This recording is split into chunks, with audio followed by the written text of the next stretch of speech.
আসসালামু আলাইকুম প্রিয় শিক্ষার্থীবৃন্দ, আশা করি সবাই ভালো আছেন। এলবি শেষ বর্ষের পরীক্ষার্থীদের নিয়ে আজকেও সেই ধারাবাহিক ভিডিওর পুনরাবৃত্তি থাকছে। আমি অ্যাডভোকেট নাজিবুল্লাহ বিপু বলছি, এলবি মিডিয়া একাডেমি চাষালা নারায়ণগঞ্জ, স্থাপিত 2005। আজকে আমরা প্রশ্নভিত্তিক বেশ কিছু চ্যাপ্টার আলোচনা করব। সম্পত্তি হস্তান্তর, এটার মাধ্যমে আমরা সম্পত্তি হস্তান্তরের পরিসমাপ্তি ঘটাবো। বুদ্ধিভিত্তিক প্রক্রিয়াটা খুব অচিরের মাধ্যমে আমরা ভিডিওতে নিয়ে আসব। আমরা সূচনা পর্বে প্রথম দুইটা ভিডিওতে আমরা কয়েকটা চ্যাপ্টার আলোচনা করেছিলাম। আজকে যে বিষয়গুলো আলোচনা করব সেগুলো হচ্ছে শর্ততামূলক হস্তান্তর এবং কৃত্রিম মালিক সম্পর্কে আমি একটু কিছুক্ষণ বলে নিব। শর্ততামূলক হস্তান্তর এবং কৃত্রিম মালিক মানে হচ্ছে প্রতারণামূলকভাবে শর্ততামূলক হস্তান্তর হয়ে থাকে। কোনো প্রতারণা গ্রুপের মধ্যে কাউকে অগ্রাধিকার দিলে অন্যান্য পাওনাদারদের ঠকানোটার মানে হচ্ছে প্রতারণামূলক হস্তান্তর বা তঞ্চকতামূলক হস্তান্তর বা শর্ততামূলক হস্তান্তর। এই বিষয়ে যদি পূর্ণাঙ্গ আপনার ভিডিও দেখার ইচ্ছা থাকে তাহলে দয়া করে আমার ইউটিউব চ্যানেলের মধ্যে প্লে লিস্টে যে কৃত্রিম মালিক বিষয়টা সম্পত্তি হস্তান্তর ক্লিক করলে কৃত্রিম মালিকের একটা ভিডিও পেয়ে যাবেন এবং শর্ততামূলক হস্তান্তর যেটা মাত্র বললাম সেটাও পেয়ে যাবেন। তাহলে ওখান থেকে যদি দুইটা ভিডিও একটু দেখে নেন তাহলে একই বিষয়ে পুনরাবৃত্তি করা লাগছে না, তাহলে আপনারা সুন্দর একটা ধারণা পেয়ে যাবেন। তাহলে কোথায় যেতে হচ্ছে? আমার ইউটিউব চ্যানেলের প্লে লিস্টে গিয়ে দেখবেন সম্পত্তি হস্তান্তর আইনের প্লে লিস্টে ক্লিক করলেই খুঁজলেই পেয়ে যাবেন শর্ততামূলক হস্তান্তর এবং কৃত্রিম মালিক সংক্রান্ত আলোচনা। দেখবেন যে ওই জিনিসটা নিয়ে আর ডিটেল আলোচনা করা লাগছে না, আমরা সামনে দিকে এগোচ্ছি। এরপর হচ্ছে বিষয়বস্তু যে বিষয়টা কাজ করে থাকে, যেগুলো হচ্ছে যে বন্ধক এবং চার্জের মধ্যে সেই সংক্রান্ত আলোচনা। বন্ধক মানে তো হচ্ছে একটা নির্দিষ্ট সম্পত্তিকে অন্য কোনো ব্যক্তিকে একটা নির্দিষ্ট সময়কালের পর্যন্ত দেয়া, ফলশ্রুতিতে সে অর্থটা পরিশোধ করার মাধ্যমে সে জিনিসকে মুক্ত করে আনাটাই হচ্ছে সাধারণত তাকে আমরা বন্ধক বলছি। এখন হচ্ছে বন্ধক এবং চার্জের মধ্যে একটা পার্থক্য কাজ করে থাকে। এর আগে একটু বলে নিই যে একবার বন্ধক সবসময়ের জন্য বন্ধক, এটার মানে হচ্ছে একটা সময় ছিল যে মানুষ বন্ধক দিত, অনেকদিন পর পর মুক্ত করত। আইন মনে করতো যে বন্ধক একটা মানুষ কেন দিবে? সহজ কথা হচ্ছে বন্ধক তখনই দিবে যাতে সেটা ফিরে পাওয়ার আশঙ্কা তার মধ্যে থাকে। তার যদি ফিরে পাওয়ার আশঙ্কাই না থাকতো সে তো তাহলে এটা বিক্রি করেই দিত। যেহেতু সে বিক্রি করেই দিচ্ছে না, তাহলে এখানে আপনাকে সিলেক্ট করতে হবে যে এখানে মূলত বন্ধক দিচ্ছে এটা ফিরে পাওয়ার আশায়, সেজন্য মূলত বন্ধক দেয়া হয়। এই কারণে একদায় বন্ধককে সবসময় বন্ধক বলা হয়েছে, যদি পরবর্তীতে আইনে এটার সময়সীমা 60 বছর করে দেওয়া হয়েছে। বন্ধকের মধ্যে আরো দুইটা কমন বিষয় কাজ করে থাকে। একটা ফোরক্লোজার। ফোরক্লোজার মানে হচ্ছে একটা রেহেনকে বন্ধ করা সংক্রান্ত বিষয়। রিডেমশন হচ্ছে তার বিপরীত জিনিস। ফোরক্লোজার মানে ক্লোজ করতে চাচ্ছে, রেহেনটা ক্লোজ করতে চাচ্ছে, রেহেনগুলোতে তাদের সম্পত্তিটা আছে এটা দিয়ে দিতে চাচ্ছে, আর রেহেনদাতা এটা বুঝে নেবে। দুইটা ফ্যাক্ট থেকে তো কাজ করে। এখানেই মূলত ফোরক্লোজার আর রিডেমশন, যে কখন ফোরক্লোজার কাজ করবে কখন রিডেমশন ম্যাটারটা কাজ করবে। তাহলে ফোরক্লোজার বিষয়টা তাহলে কিভাবে আসছে? ফোরক্লোজার মানে হচ্ছে যিনি সম্পত্তিটা দিচ্ছেন, মিস্টার খকে তার সম্পত্তিটা রেহেন দিলেন, স্থাবর সম্পত্তি বিনিময়ে 2 লক্ষ টাকা নিলেন। এখন যিনি 2 লক্ষ টাকা দিয়েছেন উনি চাচ্ছেন যে রেহেন সম্পত্তিটাকে ক্লোজ করে 2000 টাকা ফেরত নিয়ে তার জিনিসটা তাকে বুঝে দেওয়ার জন্য। এখন উনি যদি যিনি দিয়েছেন উনি এখন ফেরত নিতে চাচ্ছেন না, তাহলে তাকে ফেরত নিতে বাধ্য করার জন্য যে পলিসিটা অ্যাপ্লাই করা হবে সেটা হচ্ছে ফোরক্লোজার। আর রিডেমশন হচ্ছে তার বিপরীত।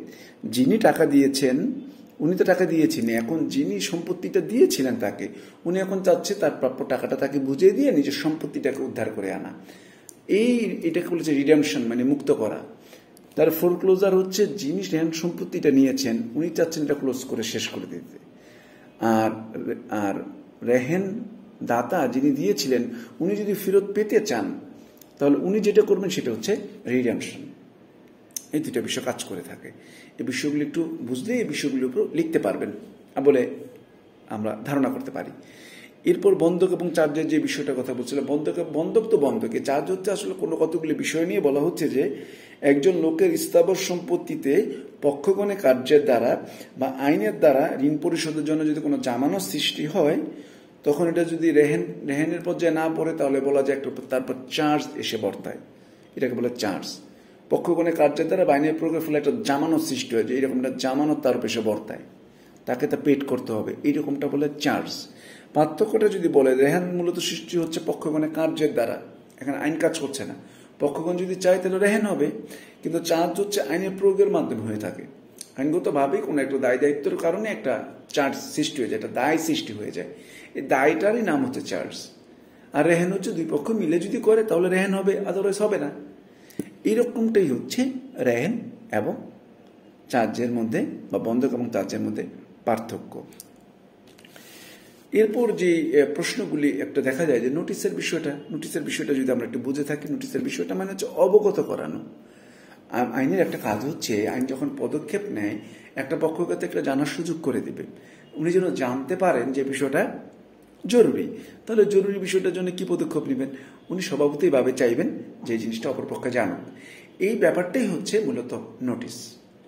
নোটিশটার বিষয়টাকে নিয়ে দুই ব্যাপার হতে পারে, একটা হচ্ছে প্রকাশ্য নোটিশ আর হচ্ছে অনুমানমূলক নোটিশ। প্রকাশ্য নোটিশ হচ্ছে একেবারে যথোপযুক্ত পদ্ধতিতে তার বরাবরই কোনো চিঠি প্রেরণ করা হোক বা তার সাথে যোগাযোগ করা হোক, তাকে অবগত করানোটার মানে হচ্ছে নোটিশ। যেমন কোনো আপিল মামলা করলে নোটিশ দেওয়া হয়, নর্মাল মামলা করলে সমন দেওয়া হয়, কিন্তু আপিল ওগুলির ক্ষেত্রে নোটিশ দেওয়া হয়। অর্থাৎ তাকে নলেজে দেওয়া হয় যে মামলাটা কিন্তু আপিল করা হয়েছে।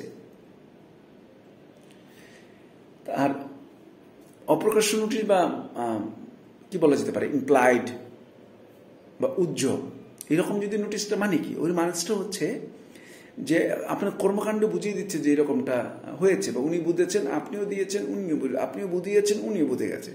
কাগজপত্র ডকুমেন্টারি কোনো কিছু যায় নাই, ডকুমেন্টারি না চলে গেল, কার্যত যে বিষয়টা এখানে কাজ করে থেকেছে সে কার্যতের পরিপ্রেক্ষিতে যে নোটিশটা আসে তাকে বলা হচ্ছে নোটিশ।